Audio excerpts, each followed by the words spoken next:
Daily Maili ka kushtuar një artikull Ksamili dhe bukurive të tij. Maldivet janë një nga destinacionet më të ndërruara të pushimeve në botë dhe një zgjedhje popullore për çifte që kalojnë muajin e mjaltit, shkruhet në një artikull të botuar të përditshme britanike. Por ishujt ka të ngjarë të kenë çmime mjaft të larta, veçanërisht pasi shumica e opsioneve të akomodimit janë resorte luksoze. Megjithatë, nëse kostoja e ishujve shkon për te buxheti tuaj, ekziston një destinacion evropian ku mund të përjetoni një ndjesi të ngjashme, por me shumë më pak para.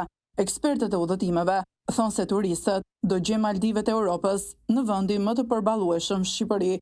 Ata rekomandojnë Ksamilin, një fshat bregdetar magjepsës në Shqipëri, si një alternativë buxhetore kundrejt Maldiveve. Gjithashtu turistët thonë se ky vend turistik është një version më i lirë i Maldiveve. Ekspertët vlerësojnë ujërat e kristalta dhe plazhet me rërë të bardhë të Ksamilit, duke përshkruar atë si vendi më marramëndës.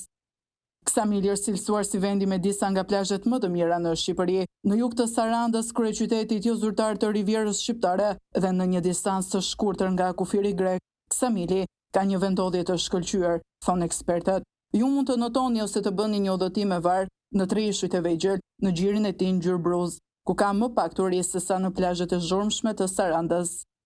Plazhi më i vlerësuar i Ksamilit ka një vlerësim prej 4.4 nga 5 syje. Turistët gjithashtu mund të eksplorojnë një pikë referimi historike të jashtëzakonshme ndërsa ndodhen në Ksamil. Parku kombëtar arkeologjik i Butrintit, një vend i trashëgimisë botërore të UNESCO-s, është vetëm 17 kilometra nga fshati bregdetar. Rrënojët e lashta janë më shumë se 2500 vjeçare dhe përfshin një teatër të epokës helenistike dhe monumente të hershme të Krishterë.